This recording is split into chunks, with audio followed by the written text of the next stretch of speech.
Hey, welcome. You've tuned in to the most lovable, the kindest, the most compassionate, the most humble live streamer on YouTube who talks to Christians and Muslims and Jews and very few Hindus. I don't know what's wrong with Hindus. Something's wrong with them. They just don't like me. Most people like me. I mean, there's a few of you out there who really dislike me, and some of you might even hate me, but give me enough time and you'll eventually love me. In fact, some people say there's lots of evidence for God. I say no, but I do say there is some evidence for God. And you're looking at him. The weirdest things pop into my head. Sorry, Guzman, no points. No fine points for you. But I do appreciate that you're here first, along with Jerome Robinson and Floyd. See, Floyd, he's known me for years and years, and my guess is he didn't like me at first either. But you know, I'm like George Costanza. I grow on people. It's Theist Thursday, so people can call in. But first, actually, should I put up the link now? Yeah, I might as well put up the link now, because if someone wants to call in, then I don't have to talk. I can just sit back and let them talk for me. So the way you do that, it's a bit of a litmus test. If you're not smart enough to figure out how to call in, then you're probably not smart enough to talk to me. Let's see here. There we go. But most people figure it out. Even people from Missoula, they can do it too.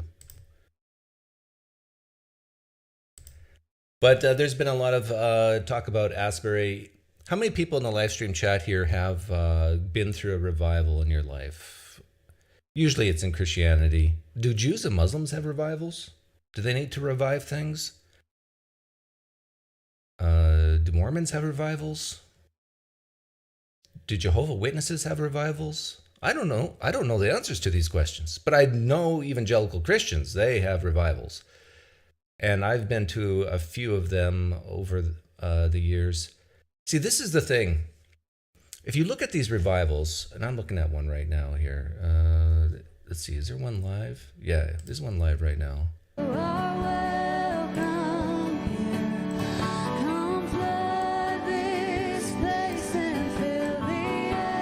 Let me make a comment about this. Let me see if I can get a view of the crowd. Well, I could be wrong, but I was going to say that it's mostly young people.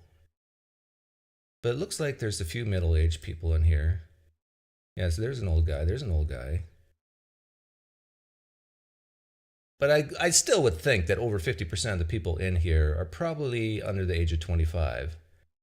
And maybe some of the older people are here just in here to make sure that their kids don't have coitus in the back room. I don't know.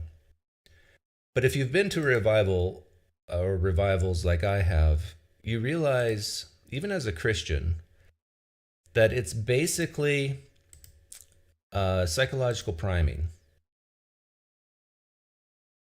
It's basically, you feel good. You get the feels. Never once as a Christian did I see a real miracle at a revival. And I tell you, that's what revivals should be doing. If you want a true revival, you should do amazing miracles.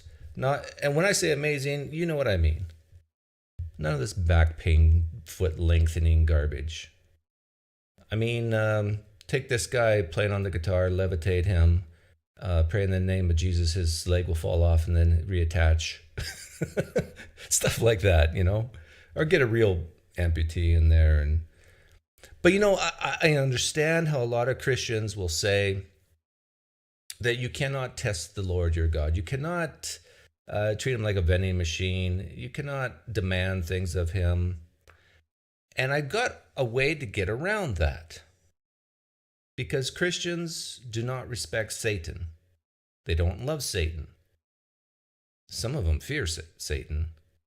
Well, if Satan is real, my worldview is still demolished because I'm a naturalist. So why can't we pray to Satan to do these amazing miracles? I think many Christians believe that Satan's very powerful, can do some of the same miracles, if not most of the same miracles as Jesus, but Jesus is more powerful. Jesus himself has given Satan dominion over the earth for a time. So we know he's powerful. So there's no Christian on planet Earth who's going to say, don't test Satan. Don't demand things of Satan. What is Satan, a vending machine? Like, you really think they're going to go there? No, they don't care about Satan. They don't like Satan. They don't respect Satan. So, okay, go ahead, Doug. Do what you will with that entity. So maybe next time a Christian comes in, I should say, let's pray to Satan and ask him to light up this water-soaked napkin. And if it works, my worldview is shattered. And then my confidence that Jesus was right, that Satan exists, has gone up. I don't think we should ask Satan to move garbage can lids. I mean, we need something a little bit bigger than that.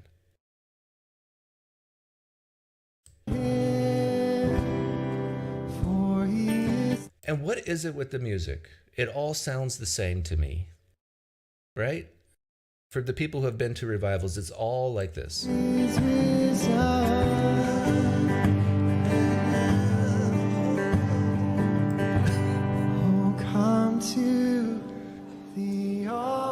See, in this picture, I don't know if this is a continuous feed, but this looks like 80% young people.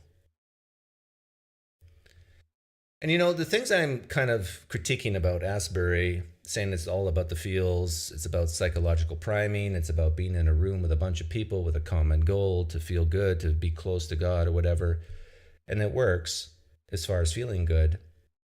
Older Christians, my age or older, they realize this too. I saw on Twitter, what's his name, Reverend Peters, said that people were driving miles and miles, thousands of miles, or up to 1,000 miles, to come to this place to pray and worship. As a former Christian, I can tell you that's stupid. I shouldn't use that word, stupid, but it flows off the lips like stupid with 2 O's. Stupid. If you believe God's omniscient, omnipresent, why travel 1,000 miles? If you believe where 2 or 3 are gathered in his name, he is there also. Well, do you need 2 or 3,000, 2 or 300? No, 2 or 3. You can call up your Christian friend or 2. You don't need to travel to do this. You could have a revival in your own home with 2 or 3 people. There's Christians listening right now, and they're saying, I don't like it when this atheist tells the truth. It makes these people in Asbury look bad. Yeah, good question. I wonder if these people have jobs. I wonder what they do for a living. Why aren't they at work? Does evangelical Christianity cause the productivity in the United States to go down? The mustache is growing, yes. I ran a poll, man of my word. Oh, this time next week, I'm going to buy a cowboy hat.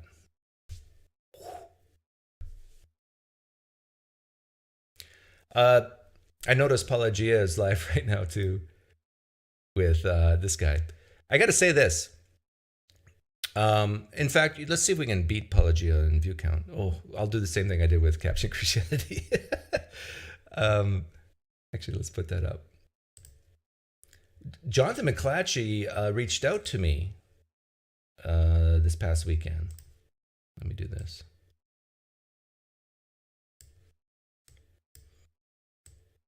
Oh, hang on, that's bad. I gotta get the numbers. Don't worry, Pelagia likes this because he's a Mennonite, and Mennonites like competition. It's all good.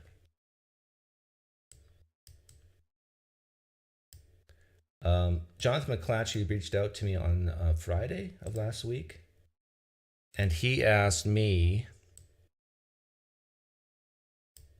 to. Oh, I did a horrible job of that. Myron, why don't you do these things for me? He asked me to interview or be interviewed by a couple of his students. I guess Jonathan McLatchie is a teacher at some type of seminary in, is it Boston? And so it happened. I said, sure. And let's give people like Jonathan McLatchie full credit. Because I've been saying for years that if you want your young people to be trained and ready for the world and to have apologetics, be good at apologetics, you need to actually get them to talk to people like me. And so I talked to two people on Saturday back to back separately. They interviewed me. I didn't interview them. Well, I asked a couple questions here and there. And it went great. I really appreciated the two gentlemen who interviewed me.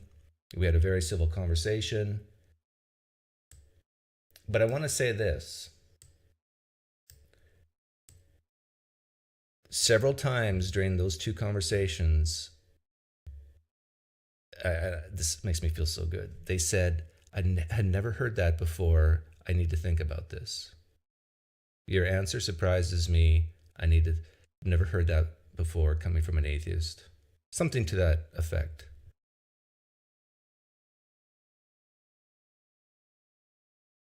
And I'm thinking, if you're already in seminary and you've thought about these things, and you interview a guy like me and you're saying, I've never heard that before. I mean, you got a lot of work to do. Lavington, 6 p.m. Sunday, Eastern Standard Time, poker, I'll return. Lavington is the best poker player on our crew, but he's been missing in action. I think part of the reason why he's been missing is because he feels bad taking our money. And, it's understandable. He's a very nice guy. But now he's decided to come back. I guess he's needing some cash, so he'll come back and play. And anybody here who I have interacted with, and especially has been on my show, is welcome to join me in poker as well. Don't forget, just click on that link. If you're a theist, you can call in. Let me know if you agree with my thoughts on Asbury. That's basically just about the feels. And let me know if you think that if you can demonstrate Satan is real, then you get Jesus for free. Let me know if you like that one. But yeah, I do respect Jonathan for finally saying, hey, I'm going to put my kids out there. Well, one guy was probably 25, I think. And being willing to actually talk with me privately. One guy was even a Mennonite, so it was just, it's like two Jews coming together, Do I remember what they hadn't heard before? Yes. It's surprising to me that both of them asked questions about first cause, morality, and meaning. So that tells you something. And with the first cause, I basically said the cosmos probably has always existed. That didn't have a beginning. There's still many, many theists out there who haven't even heard that before. I know it's hard to believe, but it's true. And also questions about meaning. The whole idea that I'm okay with being forgotten a few generations after I die, because I'll be dead. I think that just blows a lot of theists' mind. I need to be remembered. I need to be special. I need to have this legacy.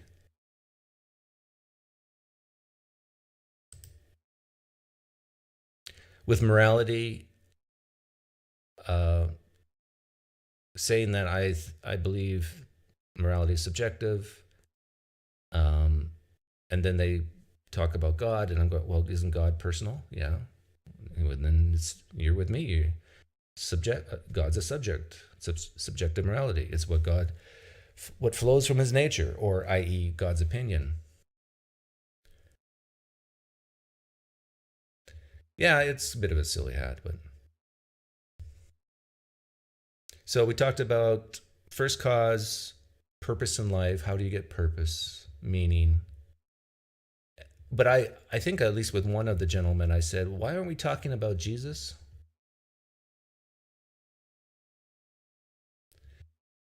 This is a common complaint I have with Christians, because they want to go to the things that are so nebulous, like even us trying to think about time and first cause and all that,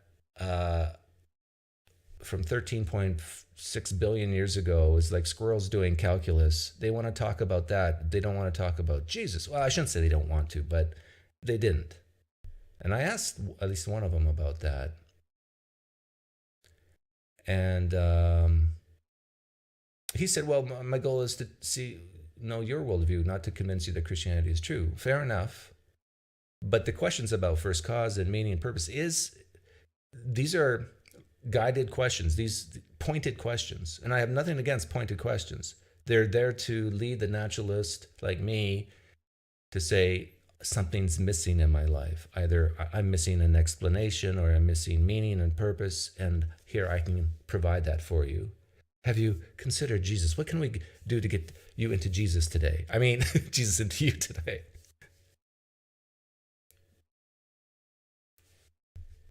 Oh, did we pass Pelagia? Oh. Sorry, Paul. But to be fair, this is just a rerun he's playing. I don't play reruns here on the PineCreek channel. Well, I'd make short clips, I guess. That's a rerun.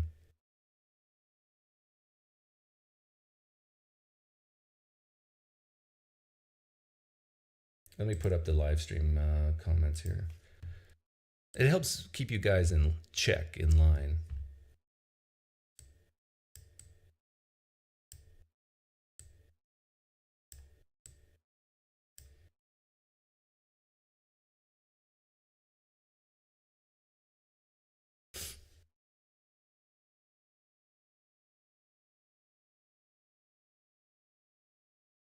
If Satan reveals himself, then we would be forced against our free will to acknowledge God, says Corey Frosthart. Corey. Oh, joke. Okay. Yeah, but that's what they do say, right? They often say that if God reveals himself, like I reveal myself. I mean, like you know what I mean. I don't reveal myself, not in that way, at least. They say then, well, that we wouldn't have free will. We'd be forced to follow him. Well, Satan knows God, Jesus, intimately. And he's made his choice. So I don't know if Jonathan will send me more of his students. My guess is if he doesn't, that means I've created doubt in those, because they had to write papers about how the interview went, I think, and present it. I'm not sure, to Jonathan or to someone, to the class, I think. And if one of the first things that they say is, hey, this PineCreek guy, Doug, is a really nice guy. I really enjoyed my talk with him. Does a guy like Jonathan really want that? Does a guy like Jonathan want other students to say, hey, I want to talk to him too, if he's a nice atheist and says things I haven't heard before? Speaking of which,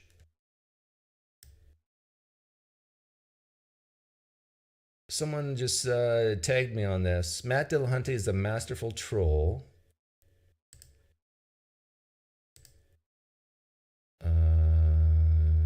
Where's the next one? What do you think about PineCreek then? The same. I'm a masterful troll, I guess. I've been on his show 2 or 3 times. He's openly contemptuous and unable to steelman or engage charitably. openly contemptuous and unable to steal man. I should go through those two. Like there's the milkshake video where I can see his point with contemptuous, but the other two I think were fine. In fact, I would love to see if the word steel man is in those other two, and where I ask him, did I steel man you well? And him saying yes. Oh, that would be bad for him, right? If that actually exists. Or engage charitably. Ugh.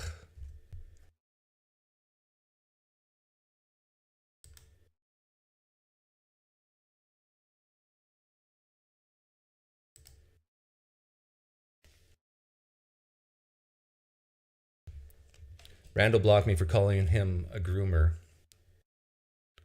Ooh. Have you seen Jonathan's video where he pretended to be an atheist to students and pretty much strawmanned the atheist positions? No, I haven't. You can try to post the link. I don't know if it's going to work. I might see it, but nobody else will.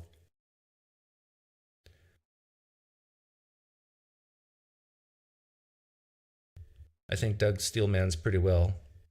I don't always do it, but I think when I do choose to do it, I can do it well.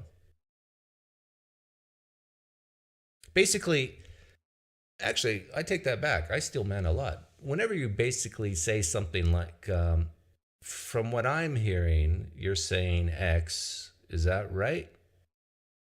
That's a form of steel manning. What people tend not to like about me is I'm to the point. I'm sometimes terse. I'm sometimes abrupt. And so if you have an apologist who's giving this eloquent answer that's really long to one of my questions, and I can summarize what they said in 5 minutes, I can summarize it in 5 seconds, they don't like that. I mean, it loses its richness and fullness.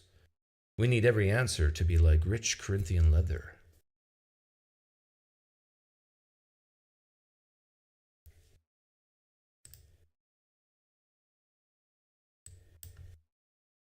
Room's open if I need to remind you to call in. I'll even let atheists call in, I guess.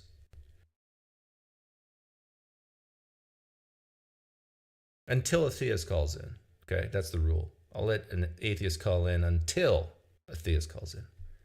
So if I see someone on the line, actually when you call in, maybe put like a T and then your name, T for theist.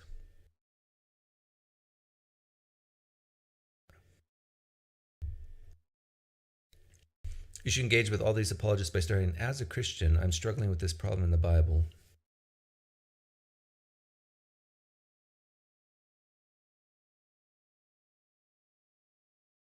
Yeah, why make things more complicated when they need to be? Like, I still think that a lot of people who like nuance, what they're really doing is they're hiding. They're hiding in that nuance. Okay, hang on a second. Let me get rid of some of this stuff here. Let's put this over here.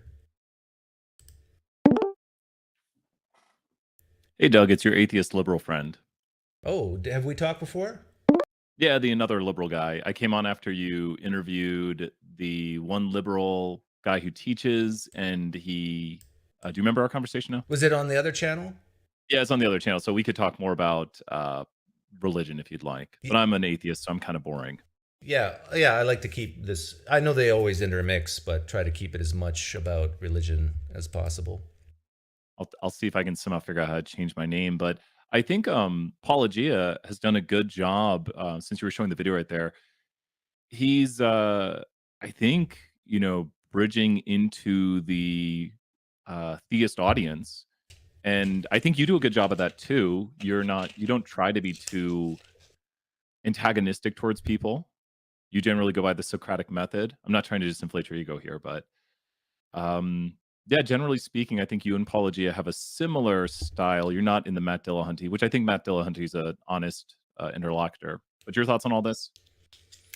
Yeah, Paul and I have, I think, different styles. I think Paul is less Socratic than I am.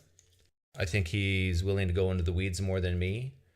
Um, I honestly am getting tired and bored of arguments like, did Jesus rise from the dead? I think the reason why people believe, and someone just called in.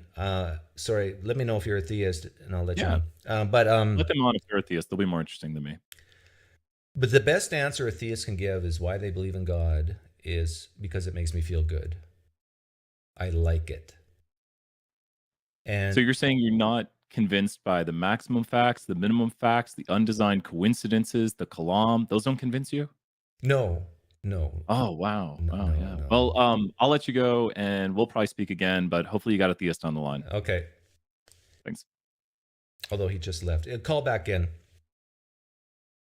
But yeah, I think, and I don't know the answer to this question for Paul, but for me, I think there's probably the majority of you listen to me because you want to feel good, just like Asbury.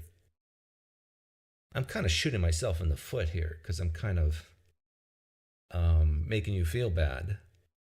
But be honest with yourself. If you're an atheist listening to me right now, are you listening because you want me to validate what you already believe? Want to see me make a theist look bad or stupid for what they believe, and then that makes you feel good for you not believing it? If that's the case, that's fine. That's probably a good reason, just like I just said, it's a good reason for the people at Asbury to go there because it makes them feel good. And this is what makes me and Paul and other YouTube atheists creators different in that I want to try to get into the real reasons why people believe what they believe. And oftentimes it's as simple as I was raised in it. You know, it's so simple. And so you're raised with this bias to believe it. You tend to question it between the ages of 18 and 22. Then you go through some type of struggle, and then you research what you were raised in, and wouldn't you know it? Wouldn't you know it? It turns out to be true all along. This happens in every religion.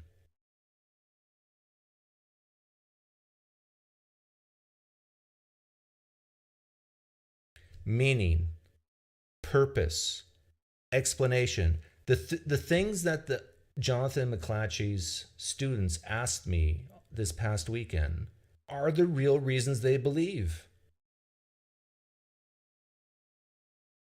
They don't ask questions about why don't you believe Paul on the road to, that vision he had on the road to Damascus. Some of them might ask that, but no, they don't.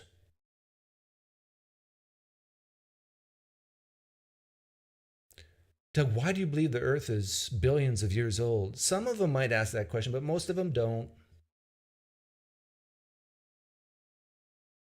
It's these real, deep, psychological, emotional type questions. Like when you don't have an answer for something and you have a question and you can't get the answer. How did life begin? This motivates you. You're in desperate need of an answer. Well, God answers that. And that makes me feel good that now I know. So many people who are religious theists do not do well with uncertainty. In fact, I would love to do a study on theism and entrepreneurs.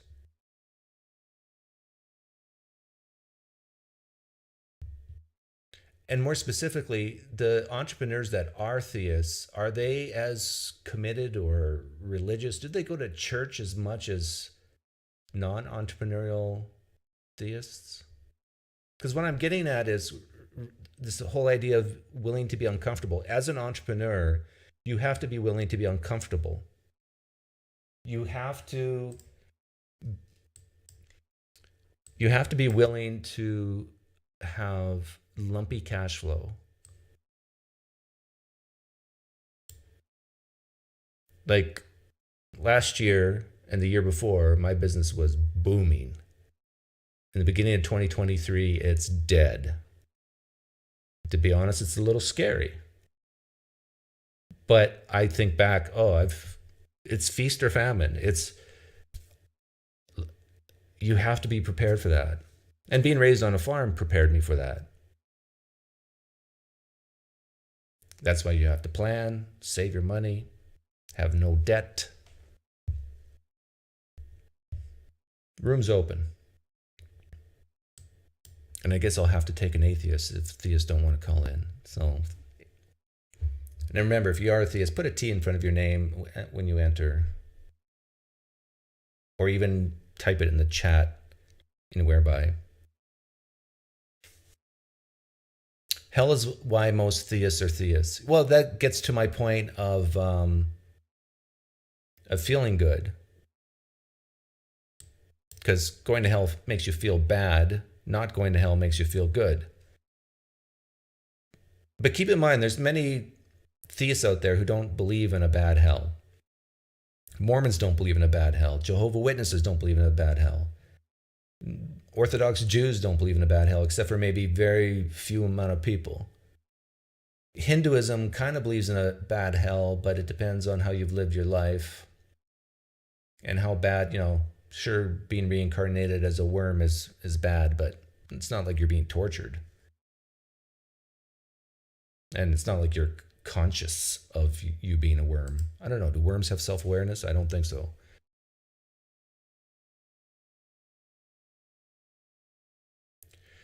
Yeah, personality types and atheism is another interesting topic. But I've seen atheists of all personality types, so I'm not sure if there's any correlation there. Like, the atheists that I've met that have much different personality types to me, I think a lot of them have left theism for bad reasons, to be honest. Like, if you leave theism, if you say it's not true because of the way queer people are treated, that's a bad reason, in my opinion. It's a bad reason. It might be a good reason not to follow it, be a part of it, but it's a bad reason to say it's not true. You get me? And I think there's so many atheists who went to church and got disillusioned with how certain people were treated. They left and then says, oh, it's not true. Now let's listen to channels like Doug's and Apologias to justify that we're right. But the first reason, the core reason why a lot of you left is because the theists were right who say you were hurt in the church. Ooh. How to destroy your own channel. Put down the people who watch you.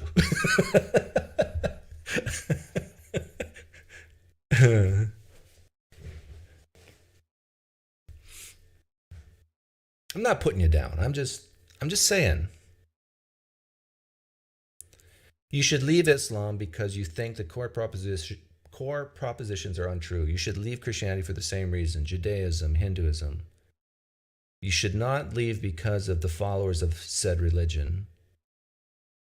Or you shouldn't say it's not true based on that. You can leave and say, I don't want to be a part of these people.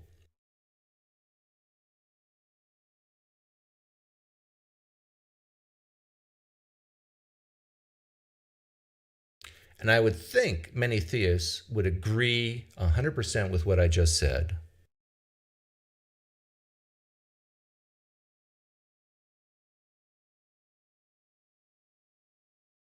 What were the results of your carnivore versus vegetarian? Right now, I would say I'm probably 70-80% vegetarian. Carnivore is better for keeping the weight off because you don't get insulin spikes and all that stuff, hunger pains. But both can work. I think it's stupid with two O's to be 100% carnivore or 100% vegan. And by the way, what's his name? Cosmic Skeptic, I heard, left veganism.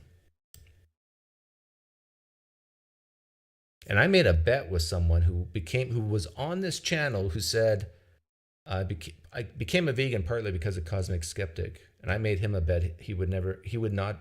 No, we made some bet about over 75% of the world being vegan in 50 years. So I think I bet him $1,000.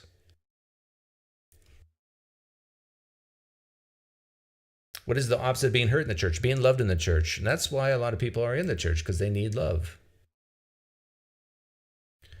Well, Floyd, I appreciate your honesty. You became an atheist when you didn't get your pony.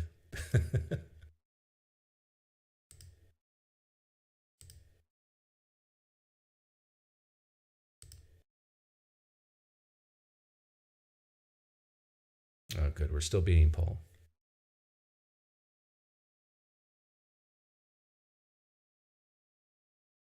Oh, I have done lots of intermittent fasting.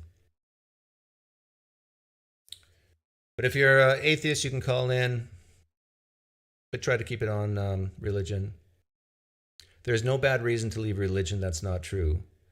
Very good, genuinely curious. But the question is, how do you figure out what's true, what's not? Actually, I take that back. I think there are bad reasons to leave something that's not true.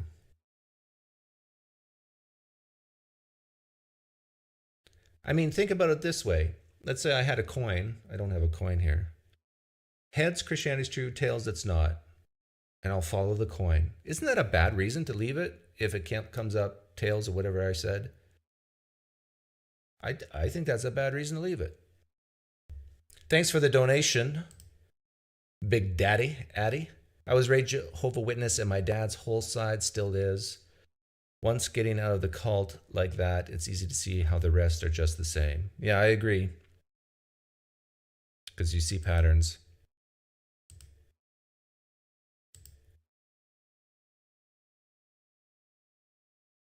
The Bible tells us what's true. How do you know that, David Holt? How do you know the Bible tells you what's true? How do you know that's true?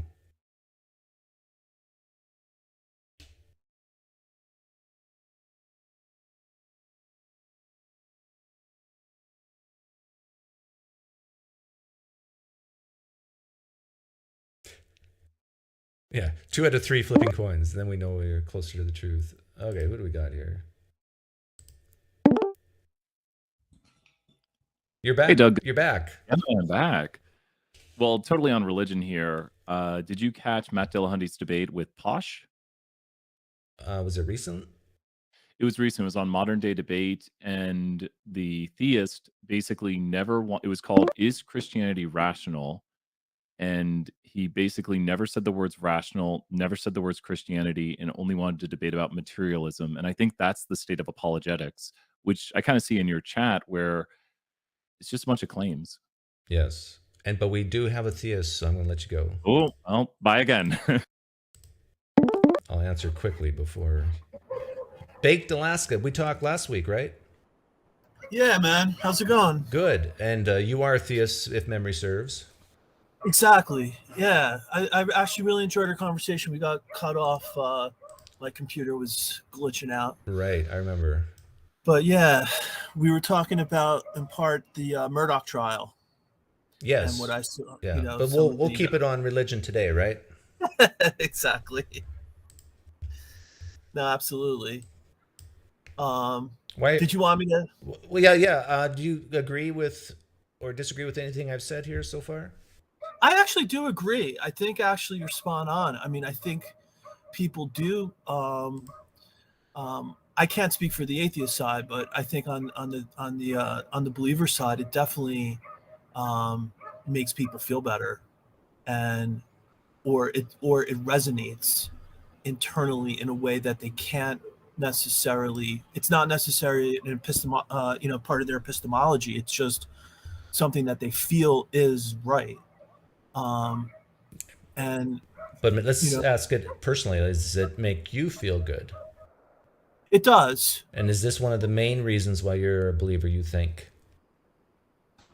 I think it's like almost like the starting point. But yeah, I would say that's probably more true than false. there's almost like a loyalty aspect to it where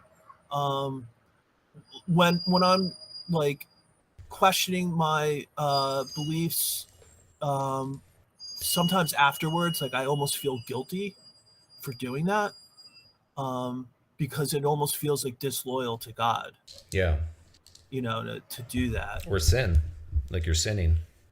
Yeah, exactly. Almost like a sin, exactly. But Part of me, can I ask what exactly makes you feel good about Christianity? Like, what does well, it give you that you really like? I think it's a sense of security, like in a way, Yeah. which and I think this was something you were touching upon earlier. Like, I think we're all trying to basically make sense of the world, and we've come a long way, like from like a humanity standpoint. But as much progress as we've made, like we still really don't have answers to like the big existential questions. And religion provides like one of those answers. It tends to ground things in something like beyond ourselves, something bigger. And What do you I think? think there's like, Yeah, I hear what you're saying about grounding, and I'm reminded of a conversation I had with Tyler Vale. I don't know if you know who that is. yeah. And I asked him this question about grounding, but probably in a different way. How would you answer this question? What grounds God? Well, I think the traditional answer is like it's sort of like it's like a self grounding Yeah, for God. he doesn't need Right. grounding. It's just he is the grounding. Yeah, exactly. Now, couldn't one give that exact same answer for the cosmos? I think you could. In fact, yeah, I was actually I just raised that question to somebody the other day, a theist the other day, and the answer I got back was essentially like it's preferable because at least with God, it's not material, and I guess maybe like I guess the person felt it was like more coherent in some sense, like because in both cases you have kind of like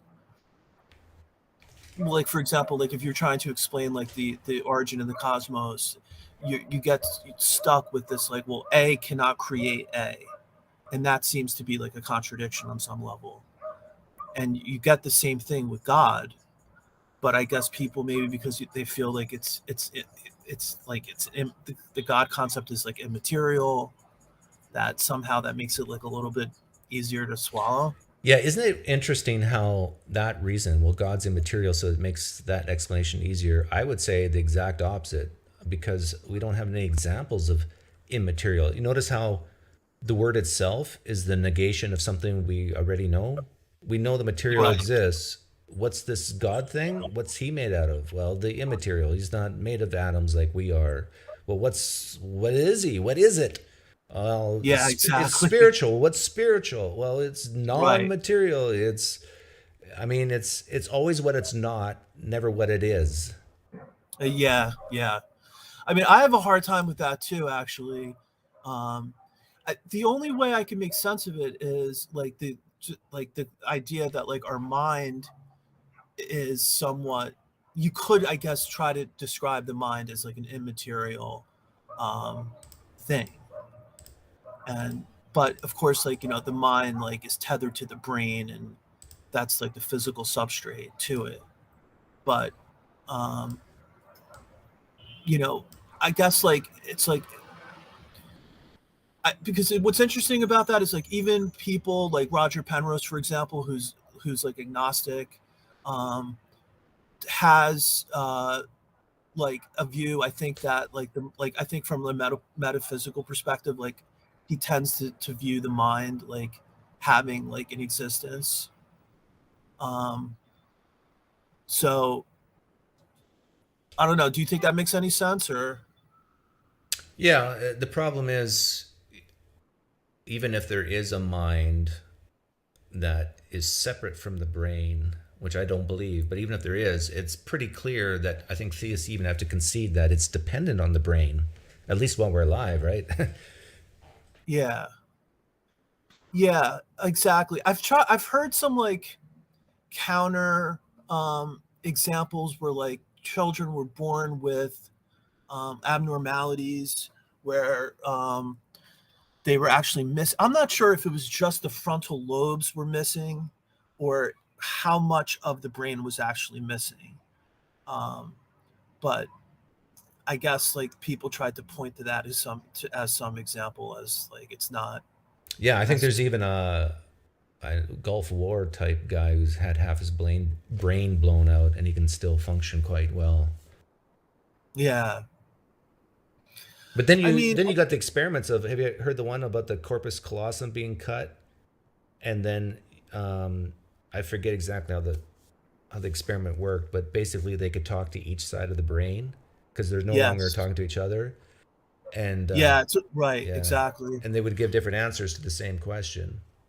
Yeah, exactly. Or like I heard that like one of like while a woman was giving an answer, like her hand, she actually like grabbed her right hand with like her left hand and was like lowering her right hand because I guess that part of the brain was trying to like silence the other part of the brain.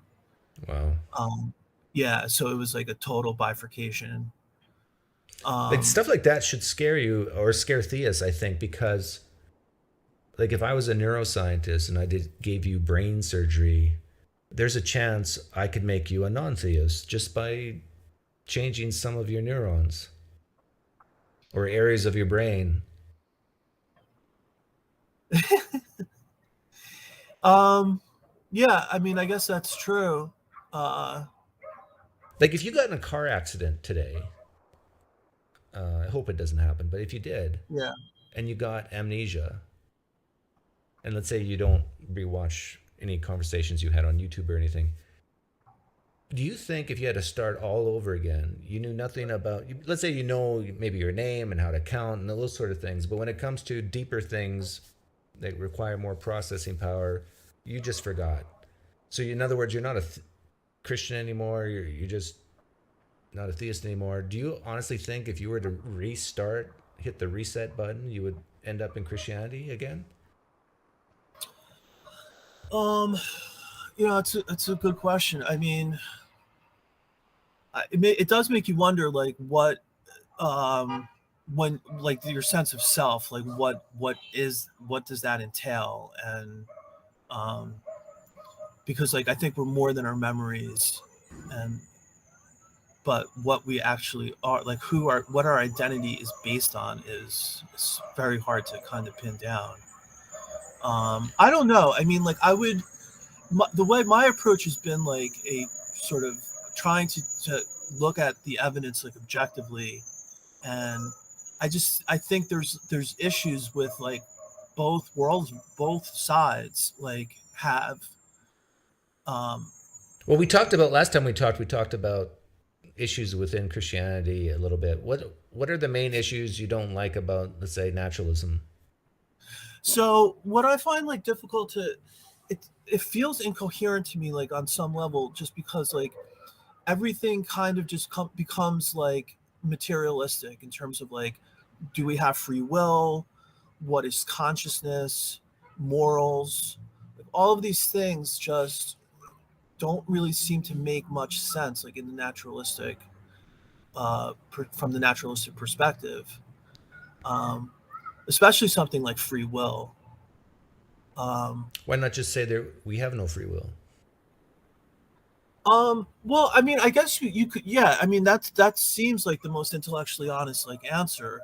Um, it it just doesn't feel right though. I mean, if you, it could be an illusion that we have like this like the choices on how to live our lives, but it feels like we do like have those choices available to us.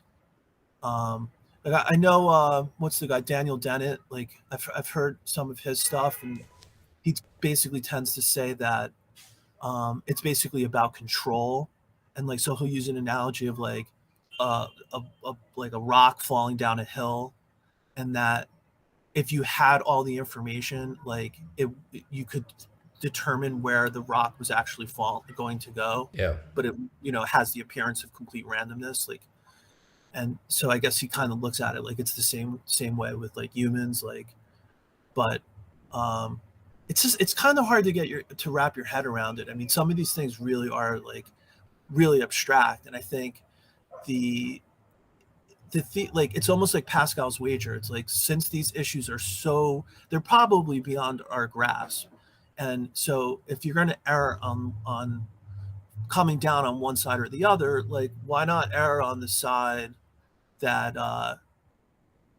tends to be associated with something good? Like, if the concept of God is like a perfect all good being, why not be on God's side then? Well, we talked about this, I think, last time, and Yeah. and that is the problem of evil kind of butts up against that.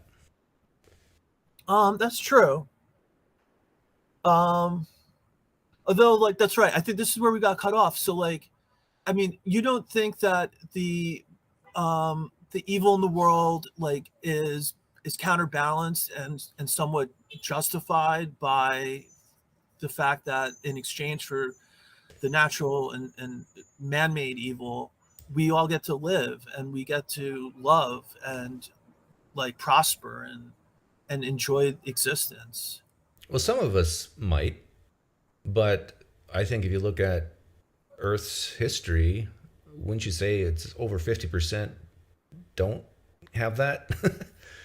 I mean, Yeah, you mean humans or you mean animals or? well, we can start with humans, but definitely animals as well. Like, it hasn't been an easy road. No.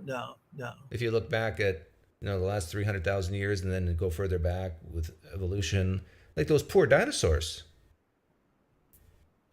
Yeah. What they do to deserve that comment?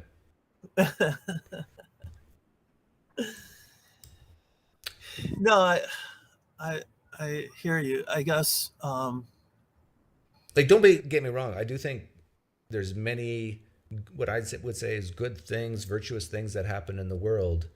But the real problem of evil is that if you're using a god of some sort to explain consciousness, and then using that same god to say, it's a good god.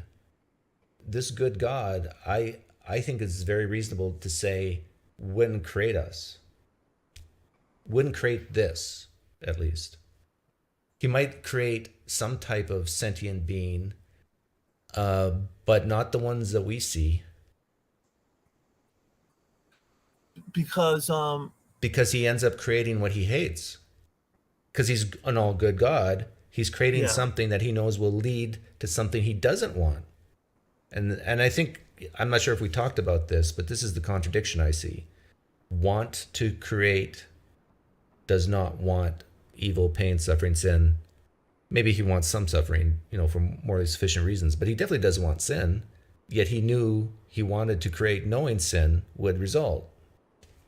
So you either have to say this God's no longer omniscient, or no longer self-sufficient, and he's needy, and he had to create because he was lonely, or something like that.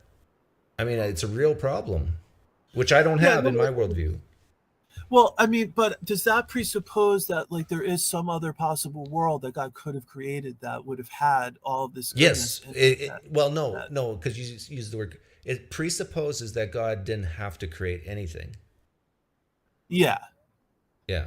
So I'm presupposing free will, and some people actually get around what I just said by saying God doesn't have free will.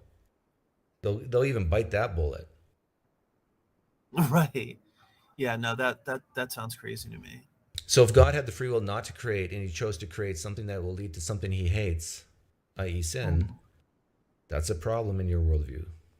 It is. I mean, like, whether it's a contradiction, I think, hinges on whether the evil is outweighed by the good. But there's no need to have a scale of justice or a scale of balances from the perspective of prior to creation. It's like, you don't have to balance anything out. You don't have to redeem people. You don't have to make all bad things right if you don't create at all. Right? Right. But I mean, like, so you're saying, like, for example, if the hypothetical was like, everything on Earth was the way it was, but you eliminated like 99% of the evil, you're saying it would still be a contradiction? Yes. Because there's any evil at all. Right.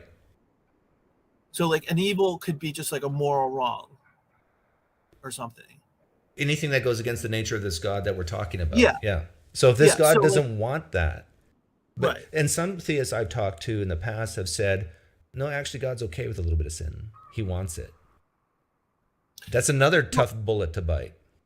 Yeah, it is. Because I wouldn't say that. I wouldn't say he's okay with it. I think it's just like, to go back to that example, like if you eliminated like virtually all evil in the world, why would just let's say, for just to use an absurd example, let's say somebody like using like God's name in vain or something.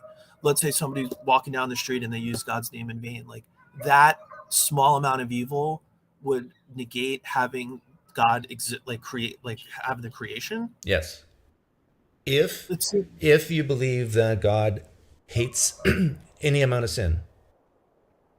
Yeah. So imagine the world is trillions of tons of sin, but we got rid of all of it and we just had one tiny milligram of sin. God still says, this is why Jesus is the perfect sacrifice, right?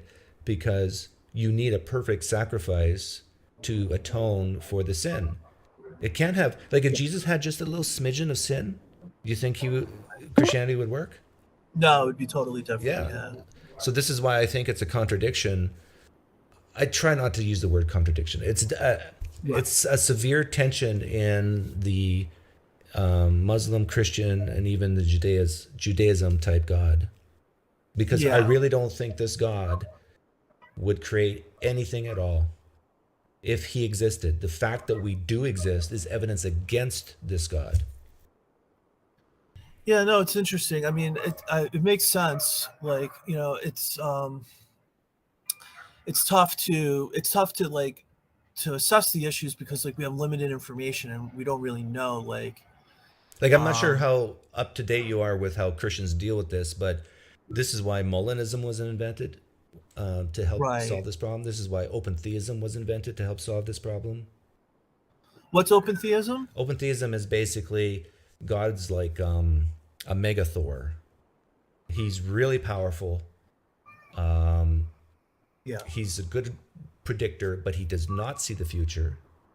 He cannot control everything because of I see. He's basically, he can see everything that's happening in the present, but the future doesn't exist yet, so you can't see what doesn't exist. Right. So most open theists are what they call presentism. Yeah. Presentists, right. So what about the analogy, like, I don't have kids, but like, what about the analogy, like, if someone is thinking about having children of their own, they know that the child is going to do wrong and suffer, but they, often choose to have the child anyway because like they feel like the good of, right? That's a great example, and I've brought this one up myself many times. So if I chose to have my two kids, and when I say chose, I mean in the deep sense because they're in vitro fertilization babies, they're test tube babies. Oh, wow. Yeah. So I had to plan and pay a lot of money and all those things. But if I knew with 100% certainty that my son would grow up and someday get a gun and shoot up a school, I can tell you, honestly, I would not have implanted that blastocyst, that zygote, into my wife's uterus. I said, no, don't do it. Now, if I knew with 100% certainty that he would get a speeding ticket when he's 18, okay, that's fine. And nobody was hurt. That's fine. Right. But the difference between me and your God is I can't see the future with 100% certainty. And there's some sins I'm okay with, or what you would call sins I'm okay with. But many theists like yourself will make the claim that no, God is not okay with any sin. So he's like a parent who would say, even if my son steals a pen from the office, I'm not going to have that son because that's sin.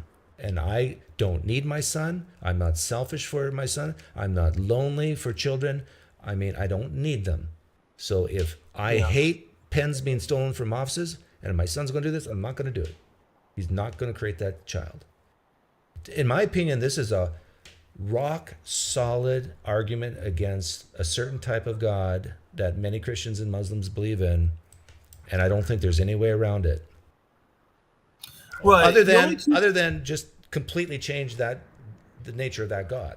Yeah. Well, exactly. And that's what I was going to say. But like maybe because what I was going to say was like, maybe if the concept of like the Christian God is like a all perfect being, that somehow in that definition, like of being perfect, creation somewhat like flows naturally out of that. Like there needs to be almost like a defeater for God not to have created. Even if he has knowledge that the sin is going to happen, he may not condone it. He may not want it, but may have to accept it if it brings about a greater good. Okay, but now listen to what you just said. May have to accept it. Yeah. Do you get that idea of a all-powerful, all-self-sufficient, all-good God out of that? I might have to accept it. I mean, what you've done is you've made Yahweh, you've made Jesus a little bit like Thor just now. Yeah, a little bit. I think you're right. I mean, because it does beg the question of like whether, while God may have like ultimate freedom, like that there might be some constraints, on how that freedom is exercised. Like something that comes up a lot is like God can't do the logically impossible thing, and so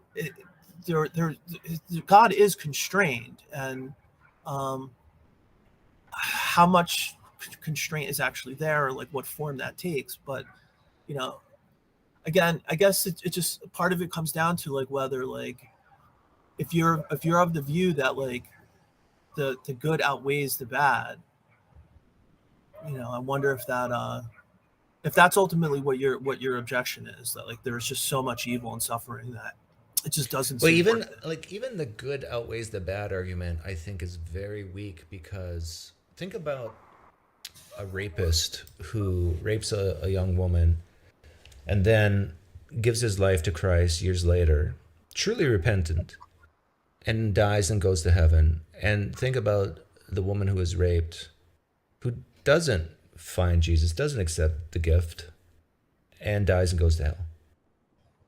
And let's say the rape totally messes up her whole life, psychologically and health and everything. And she's just a mess. She's raped at a very young age. The rest of her life, she's in pain and suffering her whole life here on planet Earth.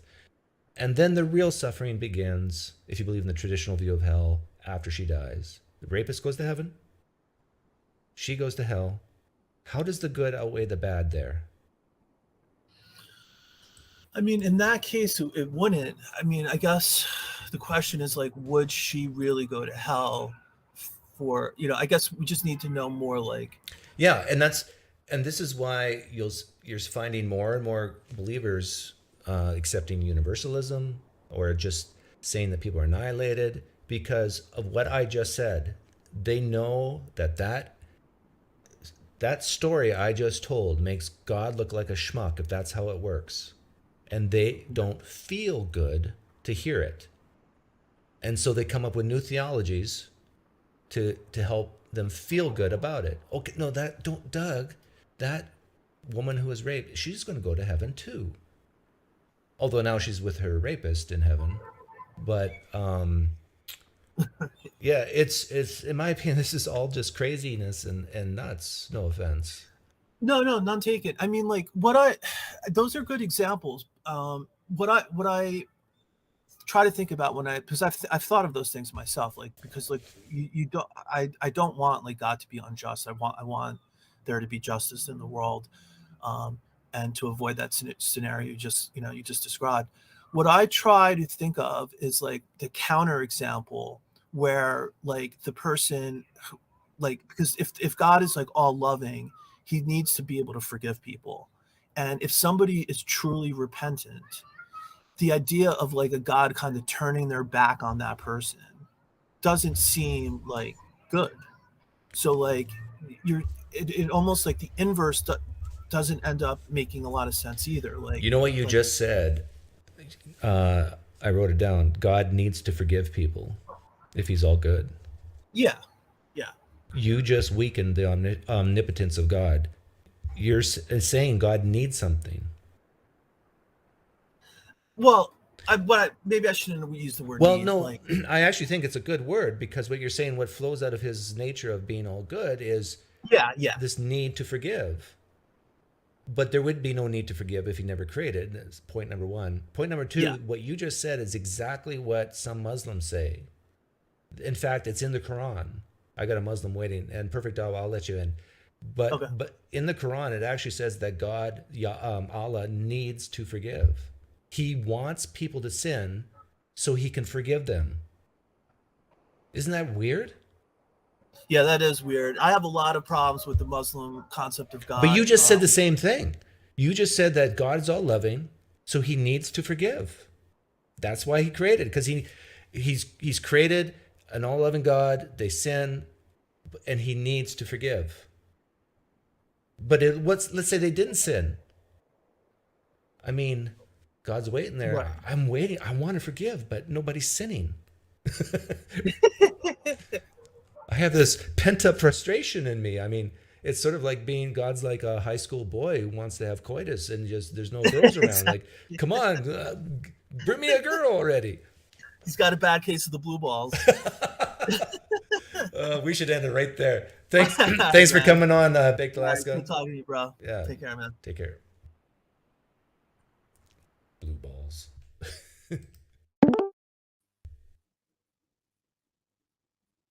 Hi, Perfect Dawah. I can't hear you. Maybe you're catching up.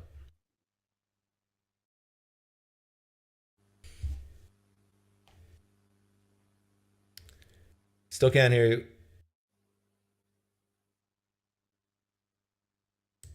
Try your settings and call back in. Make sure your gearbox has the right mic.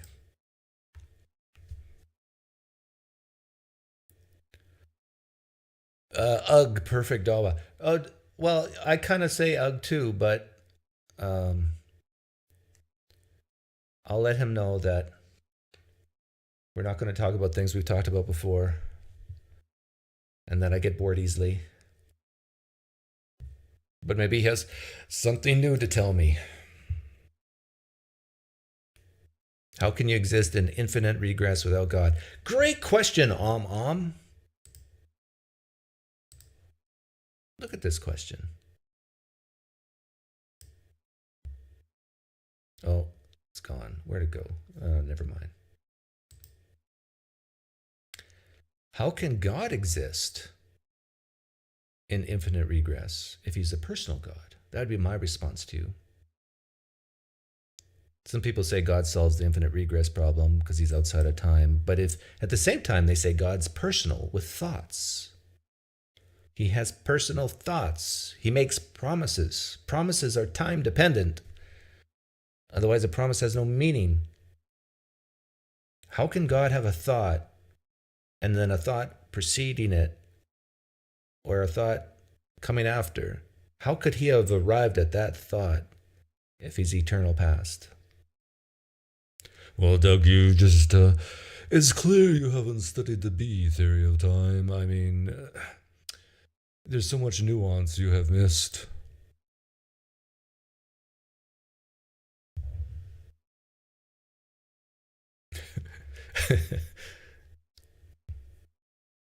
Room's open.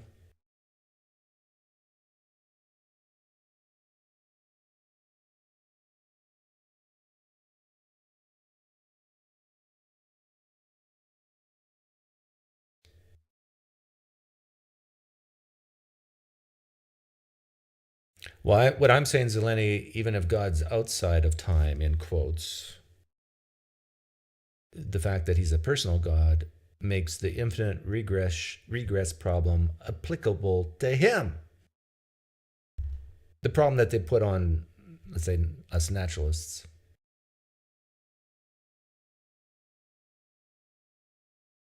Stephen Brufarts. Here's perfect Dawah. Can you hear me now? Can I hear you? Yes, hello? Yes, I can hear you now. Yeah, very good. How are you? I'm doing well, thank you. How's life? Fine, thank you. How's the wives and children? They are fine. How about yours? Do you have more than one wife? No.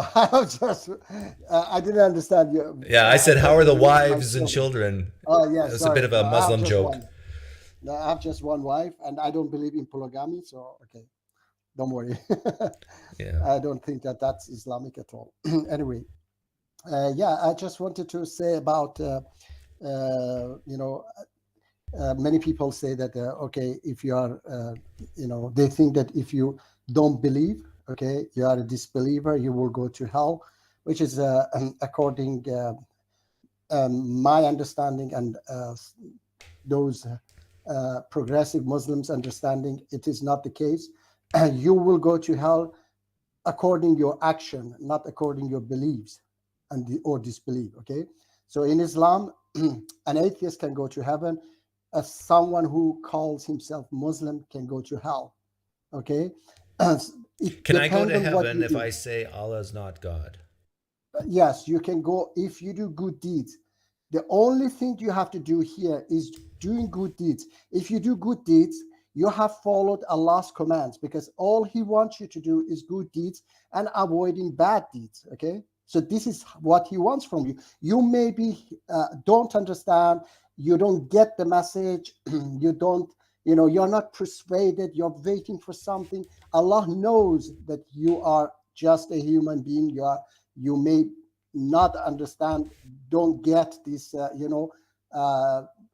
this information that God exists. Okay, like I was atheist before. Later, I got some information, and then I realized that I was wrong. Okay, so He understands. But if you do bad deeds, that you understand. Even if you do bad deeds by mistake, He forgives you. Okay, because He knows that you may make mistake. He says that I forgive your minor bad deeds if you avoid major bad deeds. Okay, so it's not about that you have to believe. Okay, it's good that you believe, but if you do good deeds, you have already followed His command.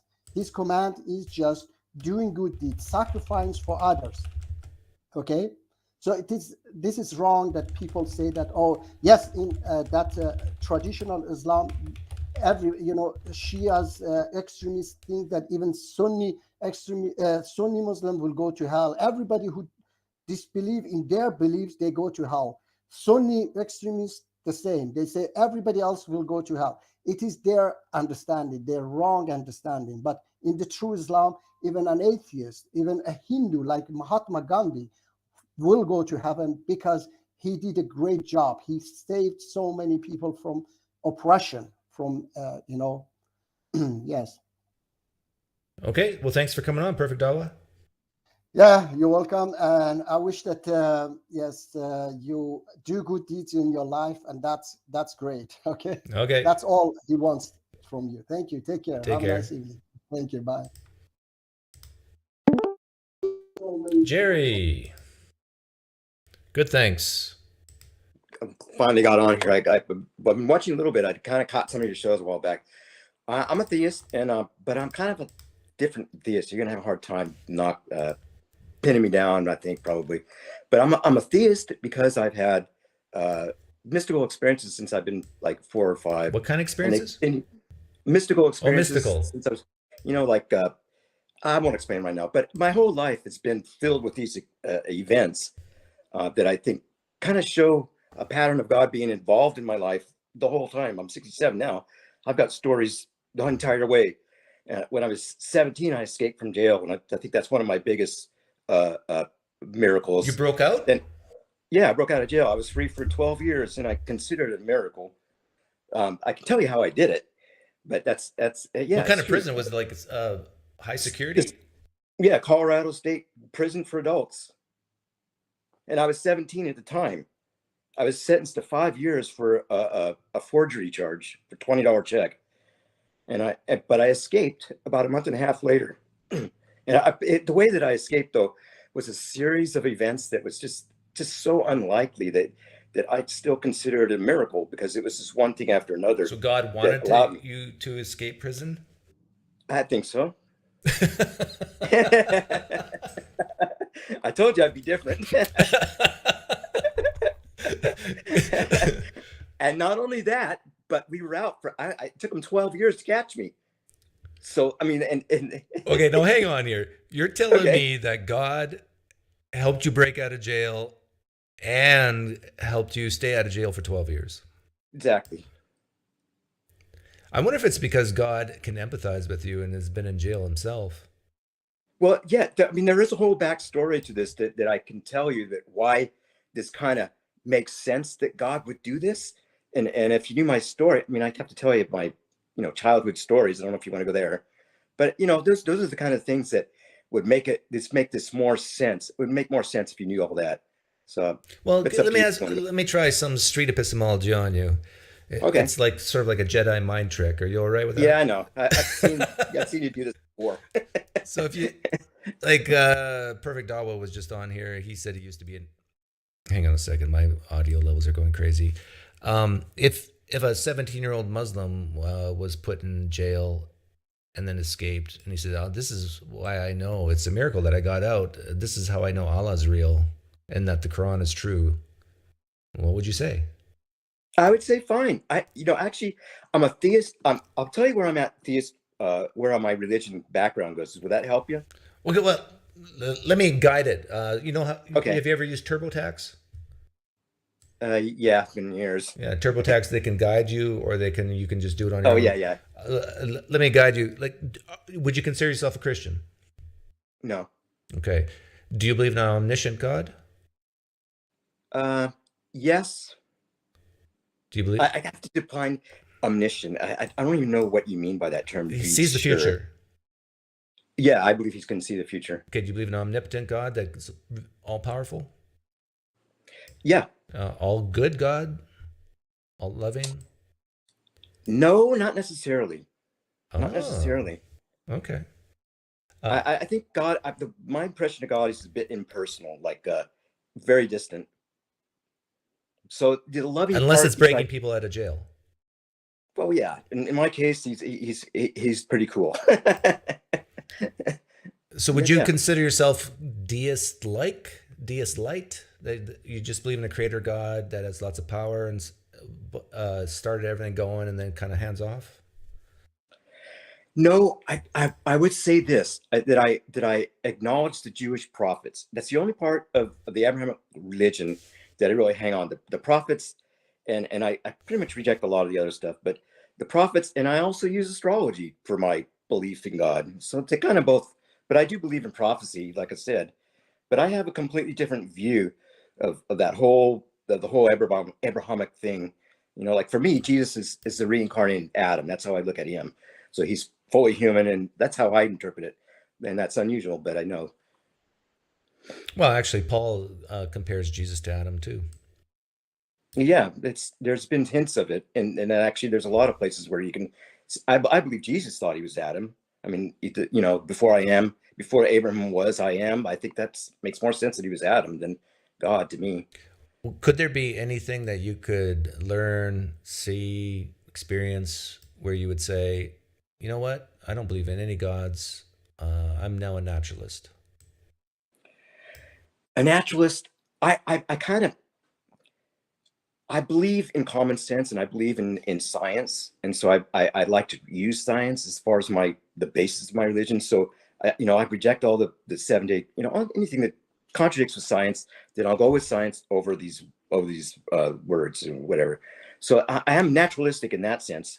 So I'm not sure exactly what you mean by natural. I believe in reincarnation instead of resurrection. Is that more natural? To me, it is, but it may not be to you. What would you say is the main reason you believe this God exists? Would you say it's these miracles, these mystical experiences? Not just the mystical experiences, but also a prophecy that I got when I was 5 years old that happen until I was 30, in my 30s. That, and another reason I believe in this is because I've demonstrated this ability to get this knowledge from another source, and I used it in my last job that I had, and for 4 years I was using this knowledge to do my job, and I was overwhelming. I was so much better than everybody else. They allowed me to continue with this method, and I went for 4 years. It's like hitting What was the bullseye for job? 4 years. Well, I was worked for Nabisco. I was baking cookies and crackers, and my job was baking the cookies and crackers. I had to adjust the temperatures, and so the job had a lot of had strict protocols on how you do this, you do that, you want this, you want that, you do this to the oven, do that, and I totally scrapped that and went by. I was like Luke Skywalker, shutting off the monitors and just kind of hitting bullseyes, and I did it for 4 years straight. So they allowed me to completely break their rules because I was getting better results than they were. You said you were getting this. You can get this knowledge. Are you saying from God?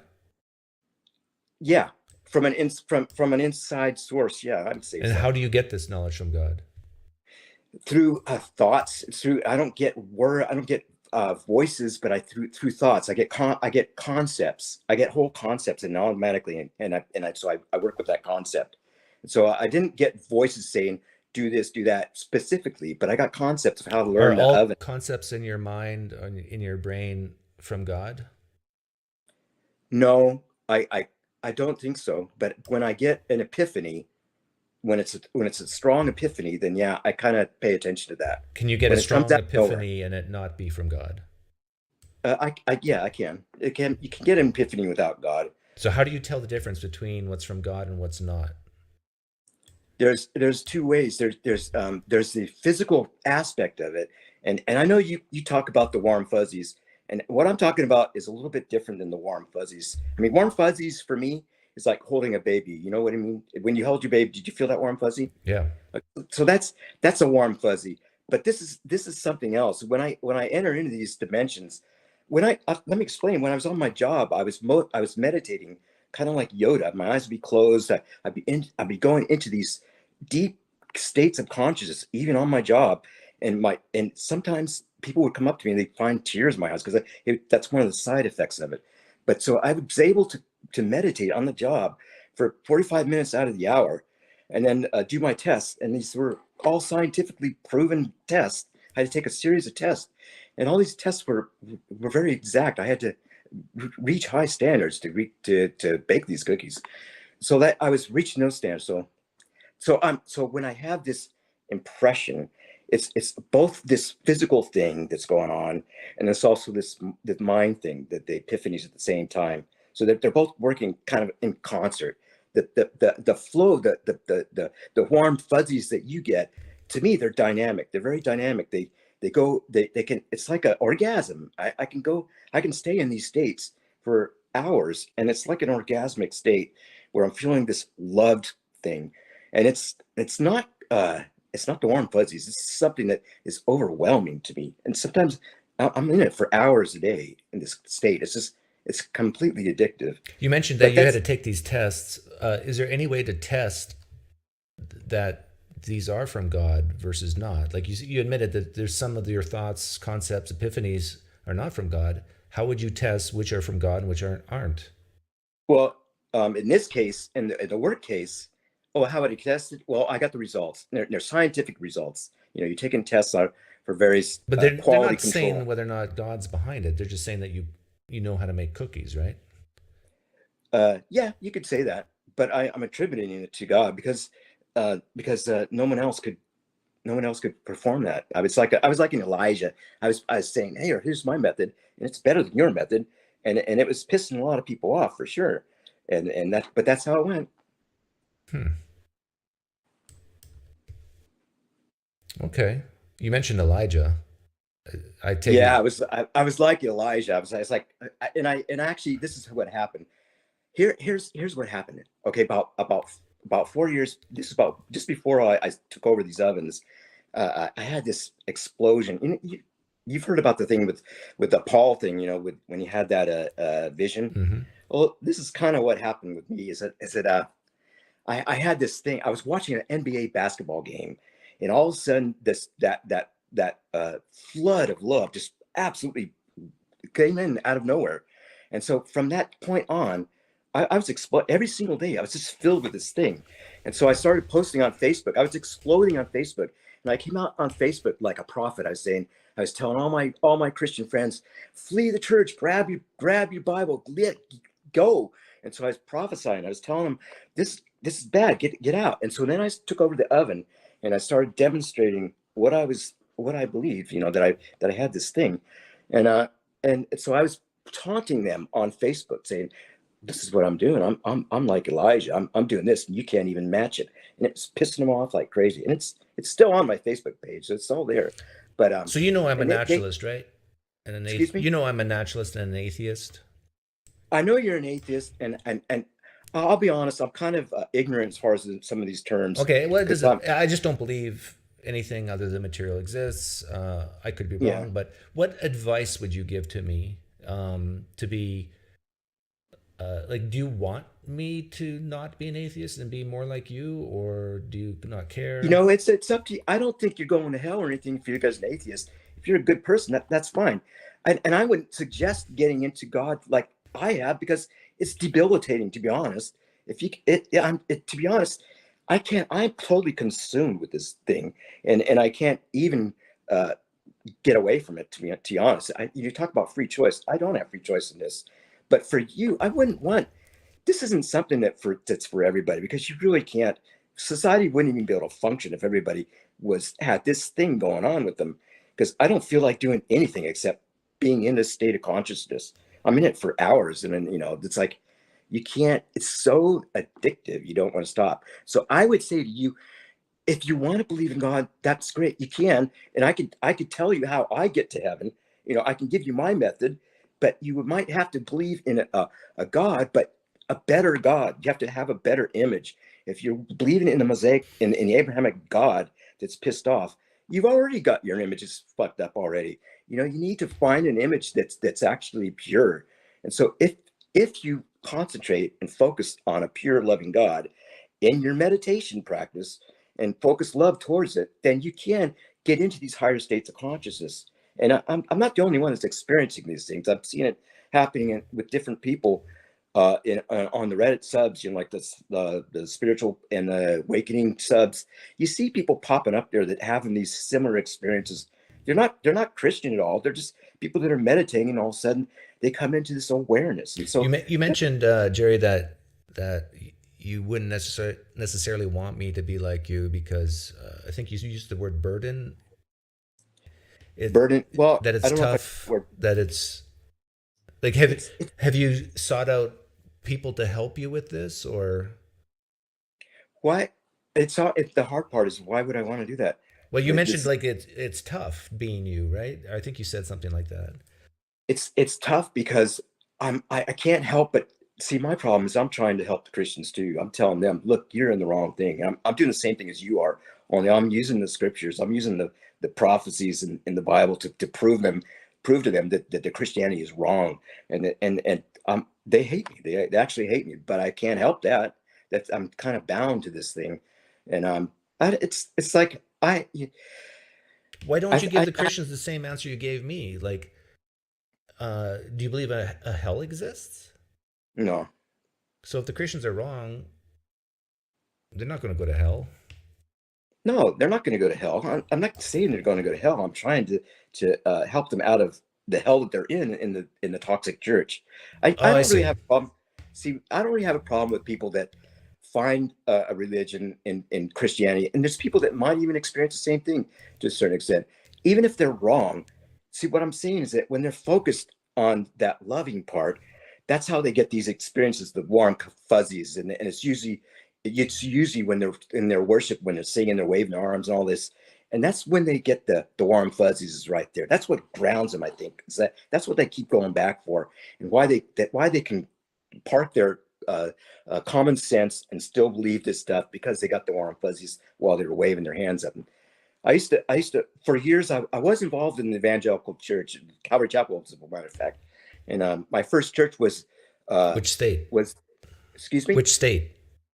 It was actually in California, but it was in Shiloh, a youth Shiloh Youth Revival. It was a commune that came out of the Jesus Freak movement. So this is in the 70s. So that was my first involvement in any kind of church. That was about 3 years after I escaped from prison. And so I was in that commune for a couple of years, and then I got involved in Calvary Chapel for a long time. And then I went out and joined a mission field where I was playing in a band in Hong Kong. We were really famous. And I was telling these same stories to thousands and thousands of people for about 5 years in Hong Kong. And so I've been involved in Christianity before. I left Christianity as soon as I left the mission scene in Hong Kong and came back, and I just left it completely. And that was 30 years ago, probably about that. Okay. Well, Jerry, you definitely have an interesting story, and thank you for coming on. Yeah, thanks for having me. All the best. Yeah, same to you.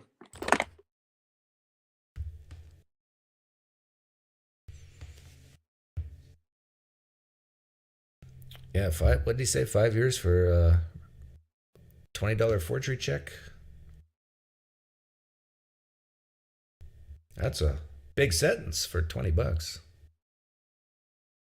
And he's not even black. Ooh.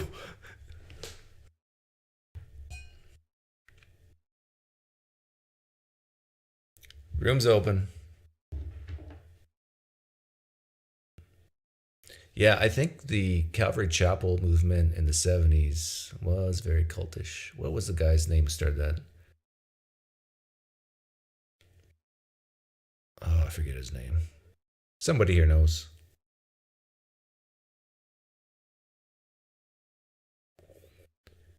Matthew, I wasn't trying to pin him down.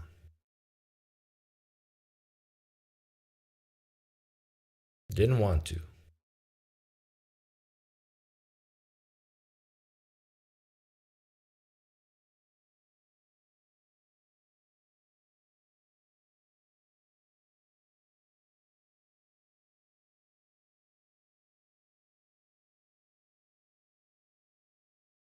He's the crystal guy?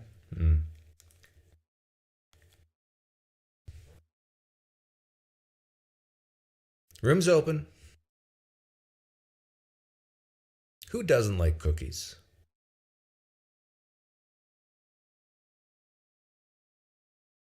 I think my favorite is chocolate chip. Peanut butter, it's good.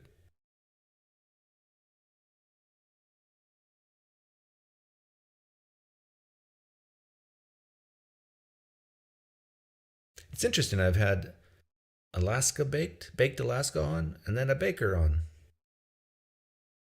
Coincidence? I think not. God is real. I thought so, Steve.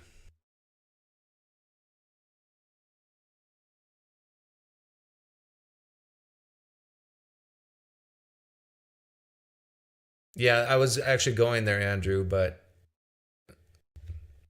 it's all right. Topic changed. When you mentioned Elijah, I was going there.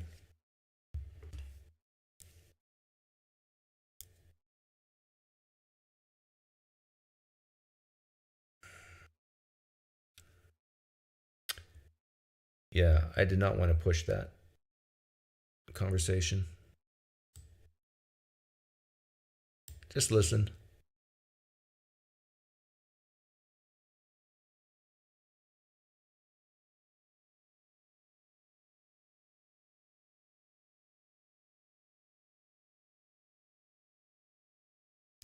Sarcasm is proof of God. Yeah, that's what I said when I started the stream. Christians, if you want evidence for God, don't say the Kalam, don't say the ontological argument. Say, look at PineCreek. PineCreek exists, therefore God. I mean, you can't explain PineCreek through evolution. The sarcasm, the beauty, the humility can only come from God. That's just science and God. Do you have the questions you ask theists to figure out what kind of Christian they are in a list, or no off position on the genius switch, Michael Gartner. I usually have a good feel intuitively where people are at before I ask any questions. I can see in their eyes. I'm the Theist whisperer. I look at the edges of their eyes. I can see into their soul.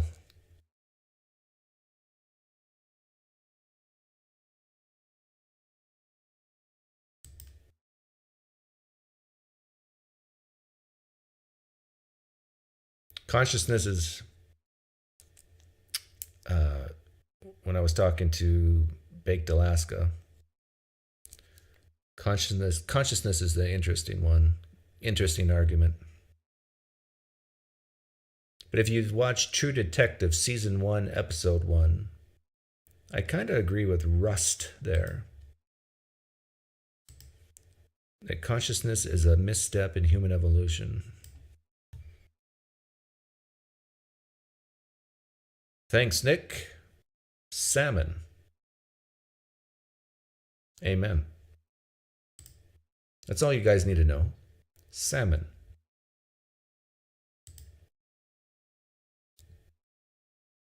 God's humility is made in the image of PineCreek's.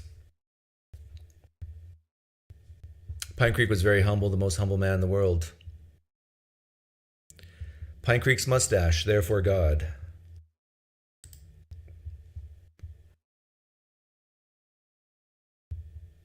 I hear Yahweh in heaven. He has a mansion of his own, and in his room, over his bed, he has PineCreek. Big fan Yahweh is of me.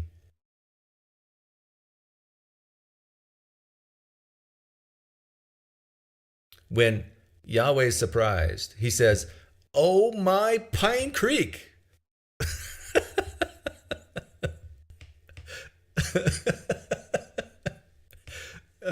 This is blasphemy, right? But it's a funny blasphemy. Like even the Christians and Muslims are laughing. Your definition of God is too narrow. What? I use the definition that theists give me. I'll often say, many theists believe this. Remember we talked about open theism. They believe that. That's one of the problems with theism. There is no one definition.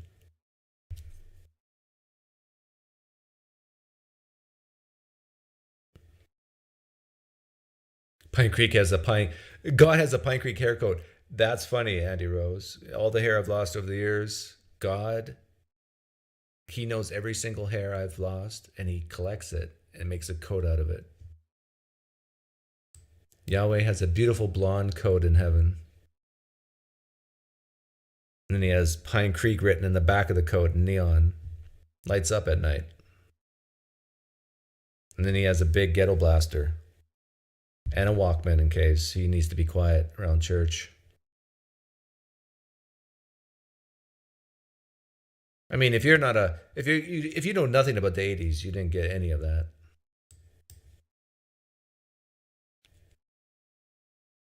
Rooms open for theists. As illustrated today, I'm incredibly gracious, kind, compassionate, loving, safe.